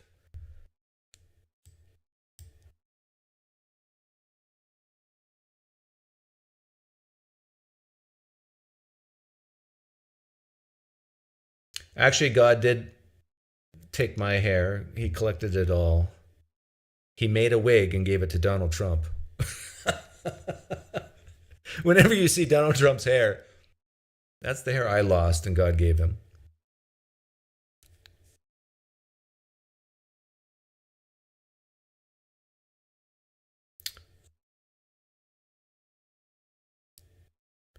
Your dad says, PineCreek, you are so weird. That's something a woman would say.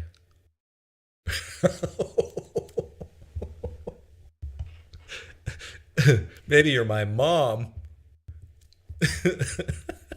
Men get me. I mean, I'm just offending people now, left and right.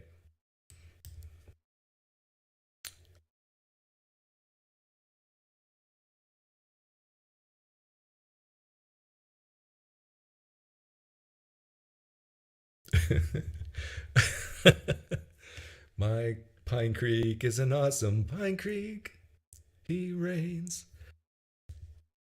Every time I have diarrhea, I pray. I take Imodium, and sometimes it goes away. Proof of prayer works. Thanks for the donation, Nick. I tell you, Nick, next time you have diarrhea, you don't have to take Imodium. What you do is you take a blank check. You write it out to the PineCreek Church. Sign it. I'll fill in the number. You send it to my P.O. box, and poof, the diarrhea will be gone. Praise Jesus. I mean, praise me.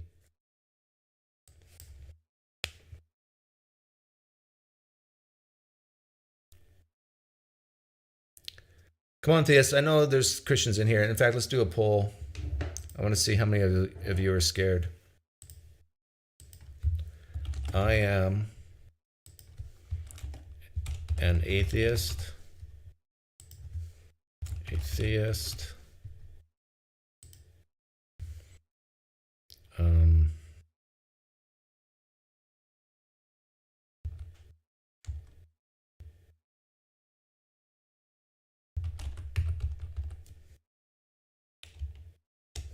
Yeah, just put other.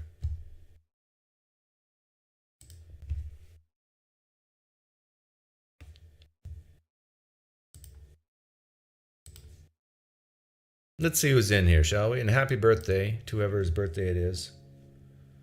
What did I just do? Oh, I know what I just did.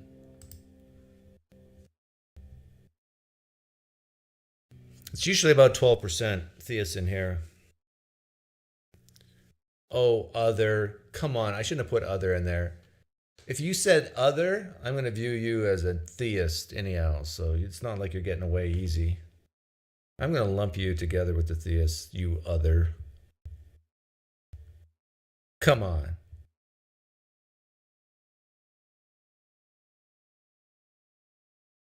Flag waving phonies.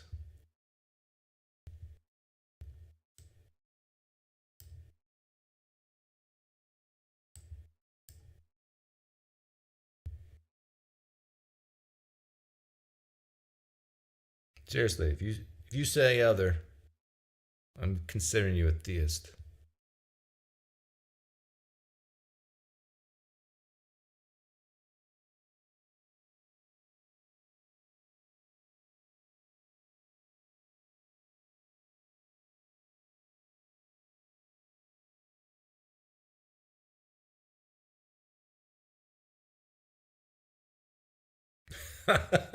Yes. Hey, skeptics and scoundrels, you're exactly right. It's like asking, I am a basketball, not a basketball, other. This was a test to see how many stupid people are here. 11% of you are stupid with two O's.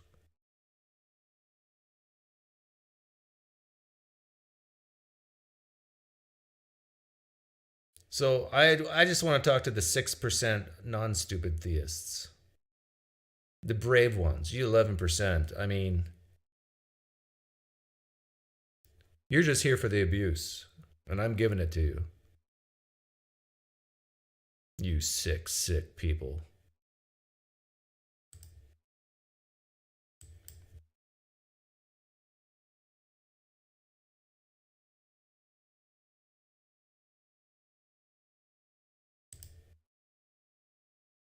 What's 5% of 320, 330? It's 13. There's 16 of you out here. 16 real theists. You know who you are. In my opinion, the word evidence is too loosely defined. It allows nonsense in the door. Yeah, I understand what you're saying. Good question. Good statement, too. Like, it's flipping a coin. Like, when Genuinely Curious was saying there's no bad reason to leave Christianity or religion or whatever. I said, yeah, isn't flipping a coin? Saying heads, I leave, tails, I stay, and it went heads. Okay, I'm going to leave. Isn't that a bad reason to leave a religion just because you flipped a coin? Like, there's way better reasons, right? And so many theists, I'll pick on Christians, will go to places like Asbury. I bet you there's a lot of young Christian guys and gals bring their friends there, and then they have the feels, they feel good, and they accept Jesus into their heart because they feel good, because the music is good, because they got people praying for them and loving on them. No. Bad reason. That's not good evidence. If that revival in Asbury wants to be real, take a towel, soak it in water that people drank from. I'm not trying to trick anyone. Then everybody gather around, but stay far away. Pray to the Lord. Actually, just bring in a pool of water. And then have like 5 random people drink from it to show there's no chemicals in it. And then pray to God to light that pool on fire. And what are you going to douse that fire with? Water? Oh, that's funny.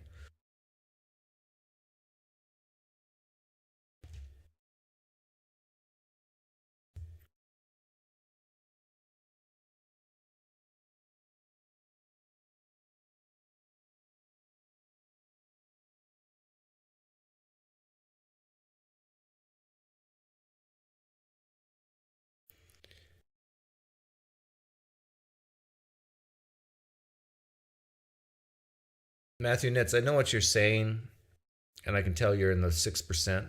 Am I right, Matthew Nitz? You're in the 6% of that poll I just did, a non-stupid theist. But as a determinist myself, I lean that way. I think some things could be random, and how much that influences our decision-making process. The fact of the matter is, my cause can affect other people to do things, but I don't know which cause will cause which effect. Sometimes it's clear, sometimes it's not. And same towards me. So the easiest way to put it is we live our lives as if we could have done otherwise, even if it's not true. And I know that's not a fulfilling answer, but neither is why does God exist? Because he just does, right?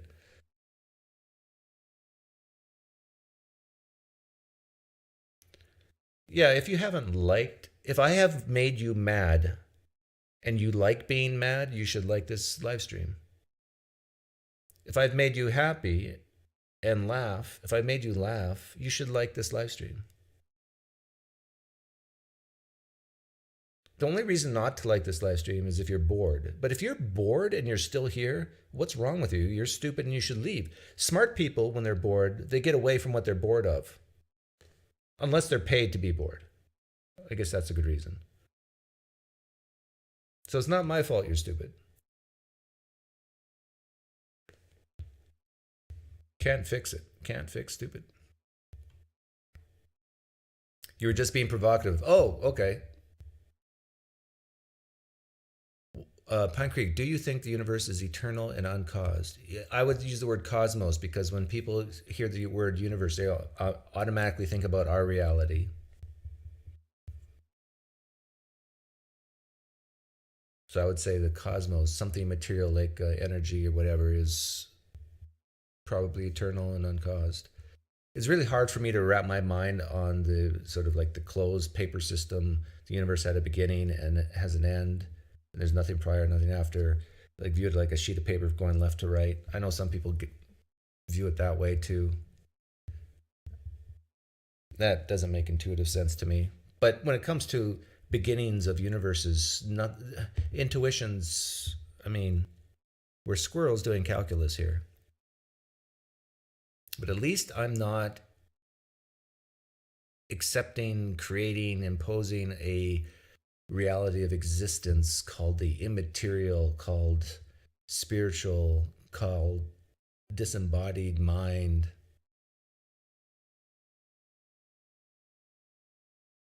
Why don't you just ask people to click, like, instead of trying to guilt shame people into it? Because guilt and shame is more fun. But yeah, if you would like to click, feel free. Whoa. Oh, that sample pack. I almost thought, okay, God's at work. But God's never at work when sample pack calls in. No, never. You had said something earlier about people leaving the church because like they got hurt. Yeah. And it kind of reminded me of like the meager moral fruits argument. And I was wondering what you thought of the meager moral fruits argument. Meager moral Fruits. Fruits? Yeah, the idea that like if you're a Christian, you should be a moral person, and clearly Christians aren't moral, so therefore Christianity's not really working. Have you heard this before? No. You know what I'm saying? Well, my guess is once you explain it, I'll say, well, this is just a fancy way of saying the same thing I've said before. But are you basically saying if the practicality of it? The idea is like Christianity should be making Christians more moral than the non-Christian, but it's not clear that that's happening. Yeah, not clear that it is or isn't. Right. Right. So then, what's the conclusion? That like either Christianity is not true or is not worth being a Christian, basically, because it's not effective, basically. Yeah. From the Christianity I was raised in, that's a totally irrelevant argument because, in fact, I just talked to a guy the other day who'd say on one of my live streams who said, no, Christians are actually worse people than non-Christians. But was that the preacher man? Yeah, maybe it was the preacher man, but I've heard this more than once. Right. And they would still claim it's still true. Like it's not, maybe Christianity exists to help people be less worse than they already are. But at least prior to them becoming Christian, they were horrible, terrible people. And even afterwards, they're horrible, terrible people, but just maybe less so. Yeah, I think JonathanMcLatchie was actually talking about this argument before. It was either him or Inspiring Philosophy, but I'm not sure. But I also wanted to mention that I think I know why the dinosaurs were killed. It's because they didn't believe strong enough in Raptor Jesus, and then so they were Raptor raptured. Do you know why? You know why dinosaurs don't make good pets? Because they make better meals. No, dinosaurs don't make good pets because they're dead. Fair enough. Yeah, I thought you would get that one. I didn't know your argument. You didn't know the joke, so we're even. Yeah, high game. Yeah, that's all I had. It was just something you were saying, or was reminding me of that. I don't know, maybe like Google it or something. I don't know. Yeah, I think the bottom line is you should not believe something because there's insufficient evidence. You're not convinced it's true. I mean, because there's so many different versions of all religions. People who fail, people who make mistakes. Do you think that Christians should be more moral than non-Christians? Like based on the teachings? That's a great question. I say yes. Right. Yeah. Do you think most Christians would say yes? No. Well, I don't know. I honestly don't know. Maybe? Thanks, Minag. The reason why I say yes, that Christians should be more moral than non-Christians is because they have the power of the Holy Spirit on their side. That's supposed to lead and guide them to all truth. That's scriptural. And they've got it written on their hearts, right? Yes. Well, but no, they would say we have common grace and everybody has written it on their hearts, whether you're a Christian or not. Okay. But some people just choose to ignore it or something. Yeah. So the only difference between you, me, and them would be they got the special sauce. They got the dressing on the salad called the Holy Spirit. Yeah. I guess I think it always feels weird to me because it feels like there's two sides of it, where it feels like there's like all this like reverence for Jesus's teachings, but then there's oftentimes people that are supposedly Christian and then not remembering Jesus's teachings like pretty often, right? And then it's like, I don't, like what? Which teachings don't they remember? I'm setting you up to just, like, say something socialist. sure. I understand that there's like a lot of like bigotry that kind of goes on, right, in Christian communities, against the other, whoever it is. Yeah, in the context. yeah. Well, Baptists don't like Pentecostals, and Right. yeah, So I guess I just don't know how that's rationalized. yeah. Anyhow, Yep. take care. Have a good one. Okay, I got it's 2 minutes before the top of the hour, or before 2 hours going. If you're a theist and you don't call in soon, I'm going to have to shut down my ministry. I don't want to do it. But if you're a theist and you don't call in, I will have to shut down my ministry. I will have to lay off Myron again, and hundreds of other employees at the home office in Wichita, Kansas. Because it's you, the people, that make the show real, alive. I don't want to have to shut down, but I will shut it down unless I get a caller in the next minute. A theist caller in the next minute. No more sarcasm, no more jokes, no more abuse that you want. It will all go away unless I get what I want now.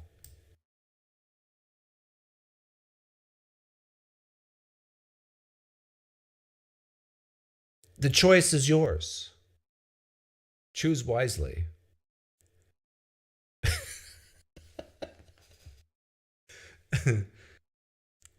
I honestly don't care because I'm going to take a nap.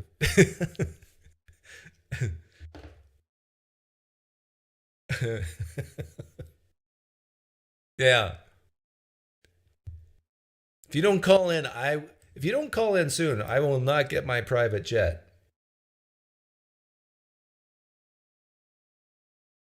We're down to 30 seconds. The Holy Spirit is prompting your heart, and you are sinning. You are a sinner if you don't call in. God doesn't like you right now. Bad servant. Oh no. Oh no, the jet might be a reality. Look at this. If only I had a private jet, I could fly with Peter Boghossian all around the world.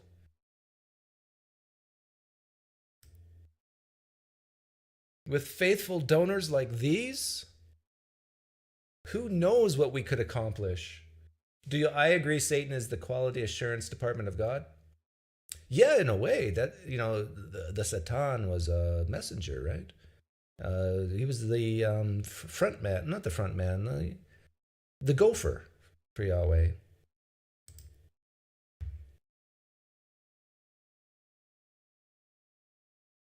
I'm your LDS fan, so I don't want you to end your show. I remember you. No, maybe I don't. I remember someone like you. $15 will buy nothing on a plane. Yeah, true dat.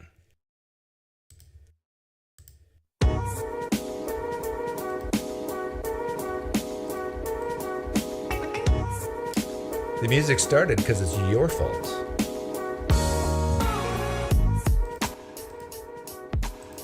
It's your fault the music started. If you wanted more, theists, shame on you. If only you theists were better, more courageous. If only you theists had the Spirit of God on your side. But you don't. So therefore you're fearful. Hey, skeptics and scoundrels, thanks for the donation. Christians, remember Mark 13:11 and call in.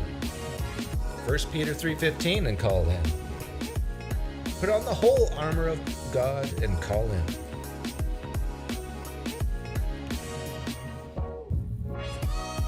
Yeah, we had a Muslim today, we had a Christian today, and then we had a mysticist crystal guy on today. Looks like PineCreek is going dry. That's all right. It's nap time. You think these good looks happen on its own? No, it requires tons of sleep. I'll go to my room, lay down. My nurse will come and tuck me in, put the blankets over me. And then I have 2 other nurses that come by and fan me, make sure I'm cool. And sometimes I'll put up my hand, water please, water. Then my other nurse comes in and gives me water.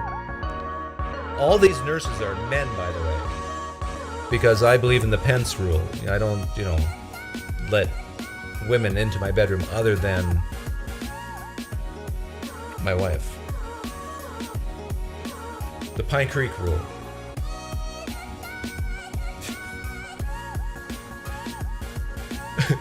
That's a bad visual, right? All these men coming into my room. Not to say there's anything wrong with it. I better get out of here.